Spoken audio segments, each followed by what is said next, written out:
Lecture du livre des Actes des Apôtres. En ces jours-là, Pierre, rempli de l'Esprit Saint, déclara : Chefs du peuple et anciens, nous sommes interrogés aujourd'hui pour avoir fait du bien à un infirme, et l'on nous demande comment cet homme a été sauvé. Sachez-le donc, vous tous, ainsi que tout le peuple d'Israël.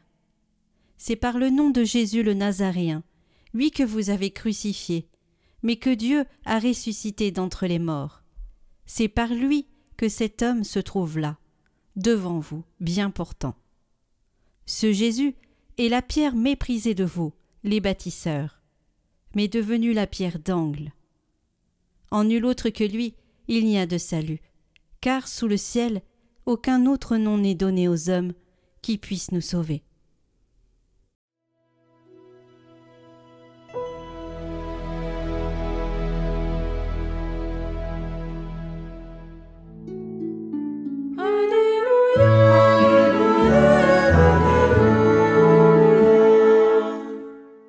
Rendez grâce au Seigneur, il est bon, éternel est son amour. Mieux vaut s'appuyer sur le Seigneur que de compter sur les hommes.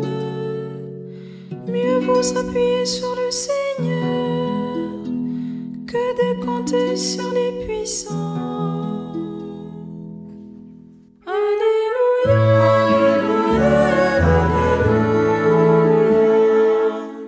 Je te rends grâce car tu m'as exaucé. Tu es pour moi le salut. La pierre qu'ont rejetée les bâtisseurs est devenue la pierre d'angle. C'est là l'œuvre du Seigneur, la merveille devant nos yeux.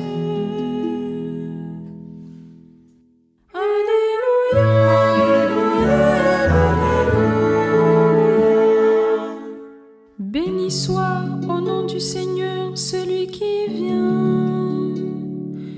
De la maison du Seigneur, nous vous bénissons. Tu es mon Dieu, je te rends grâce. Mon Dieu, je t'exalte. Rendez grâce au Seigneur, il est bon. Éternel est son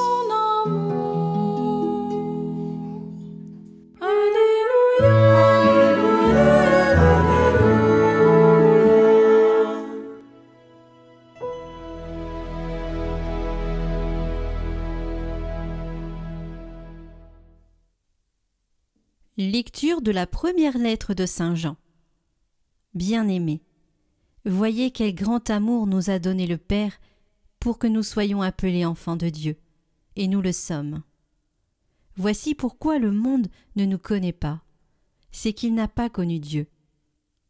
Bien-aimés, dès maintenant, nous sommes enfants de Dieu, mais ce que nous serons n'a pas encore été manifesté.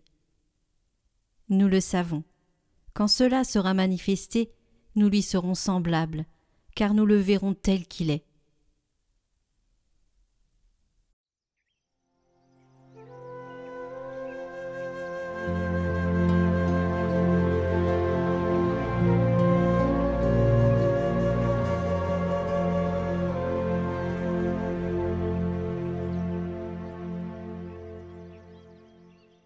Évangile de Jésus-Christ selon saint Jean. En ce temps-là, Jésus déclara : Moi, je suis le bon pasteur, le vrai berger, qui donne sa vie pour ses brebis. Le berger mercenaire n'est pas le pasteur. Les brebis ne sont pas à lui. S'il voit venir le loup, il abandonne les brebis et s'enfuit. Le loup s'en empare et les disperse. Ce berger n'est qu'un mercenaire, et les brebis ne comptent pas vraiment pour lui. Moi, je suis le bon pasteur. Je connais mes brebis, et mes brebis me connaissent. Comme le Père me connaît, et que je connais le Père, et je donne ma vie pour mes brebis. J'ai encore d'autres brebis qui ne sont pas de cet enclos. Celles-là aussi, il faut que je les conduise. Elles écouteront ma voix. Il y aura un seul troupeau et un seul pasteur. Voici pourquoi le Père m'aime, parce que je donne ma vie, pour la recevoir de nouveau. Nul ne peut me l'enlever, je la donne de moi-même. J'ai le pouvoir de la donner, j'ai aussi le pouvoir de la recevoir de nouveau. Voilà le commandement que j'ai reçu de mon Père.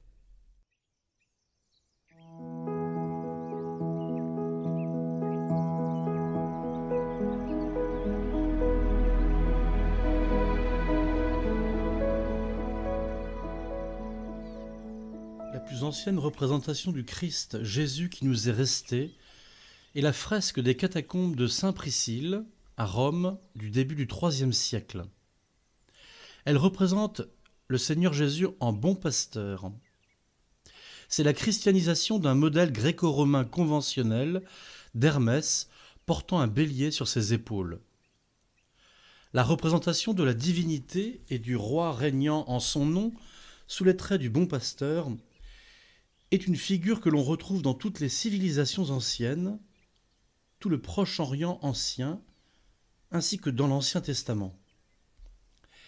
Jésus reprend à son compte cet archétype inscrit dans l'instinct religieux fondamental de toute l'humanité.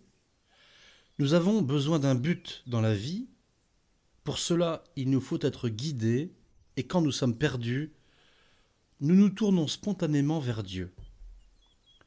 Jésus reprend donc cette figure du bon pasteur, mais en lui donnant un tour très personnel. D'abord, à travers cette figure, il affirme sa divinité. Dans le livre d'Ézéchiel, au chapitre 34, Dieu lui-même annonce qu'il sera le pasteur d'Israël. Jésus se pose ainsi d'une façon particulièrement claire, comme étant lui-même le Dieu de l'Ancien Testament fait homme. Comme bon pasteur, il prophétise aussi sa mort et sa résurrection. Ma vie, dit-il, nul ne la prend, c'est moi qui la donne. J'ai le pouvoir de la déposer, j'ai aussi le pouvoir de la reprendre.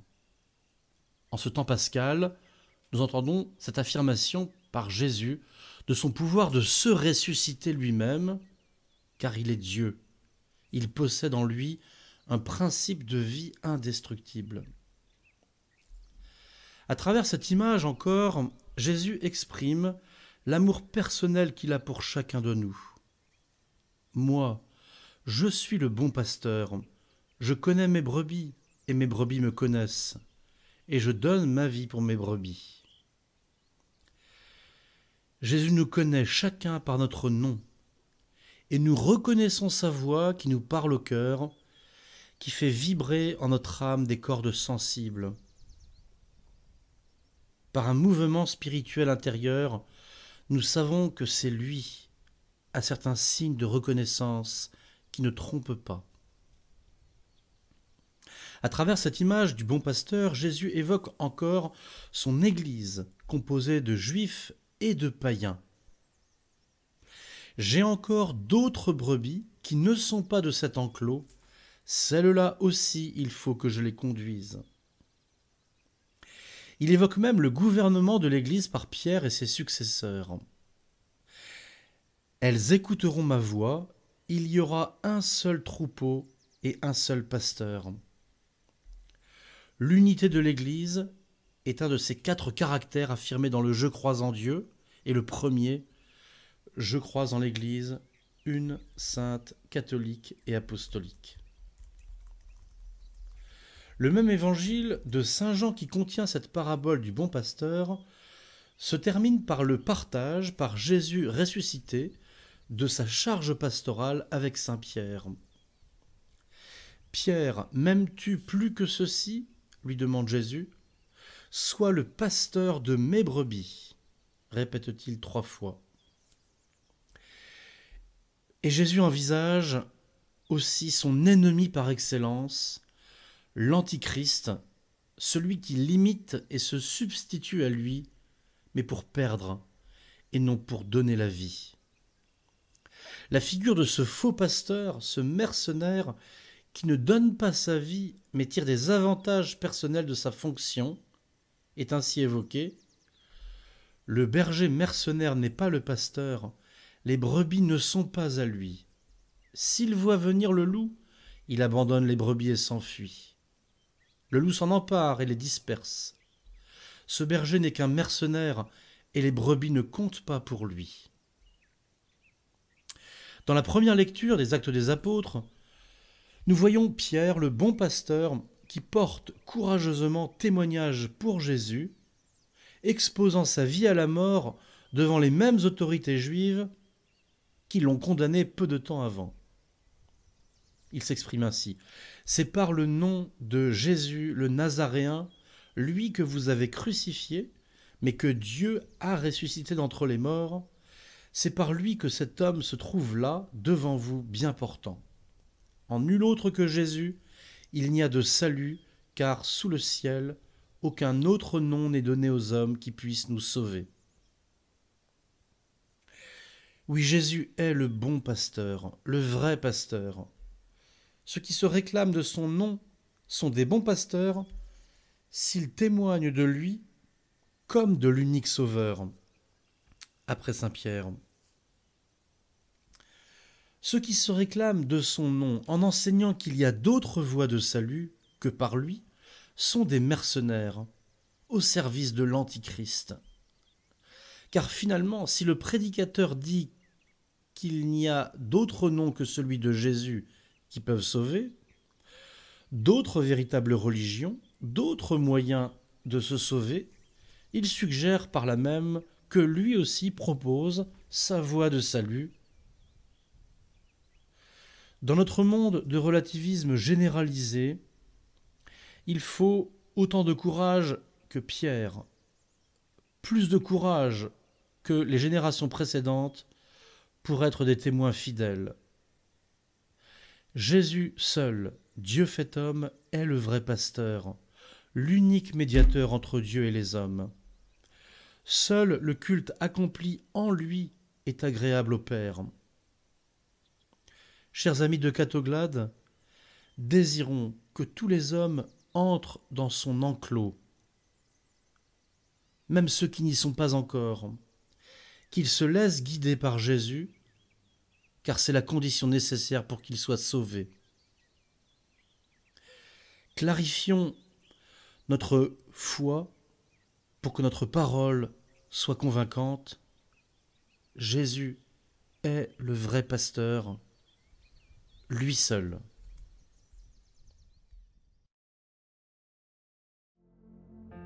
Au nom du Père, du Fils et du Saint-Esprit.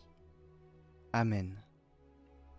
Marie, Mère du oui, apprends-nous à goûter la brise légère de l'Esprit qui travaille en nous. Aide-nous à retrouver le chemin de l'intériorité pour mûrir nos engagements et nos choix avec un intense désir de sainteté. Marie, Mère de Jésus, tu as écouté le timbre de sa voix et le battement de son cœur. Mets dans notre vie tes sentiments, ta docilité, ton silence qui écoute et transforme la parole en choix de véritable liberté. Marie, Mère de l'Église, intercède auprès du Père, qu'il dépose dans le cœur des jeunes la semence de son appel et la joie de répondre, qu'il éclaire et fortifie ceux qui sont appelés à se donner pleinement sur le chemin du mariage, du sacerdoce et de la vie consacrée. Amen. Je vous invite à faire la neuvaine au curé d'Ars si vous souhaitez prier pour les vocations. Voici le lien en haut à droite et en description. Cette neuvaine est aussi l'occasion de prier pour l'Église, pour des addictions, pour l'obscurantisme, les péchés et aussi pour discerner.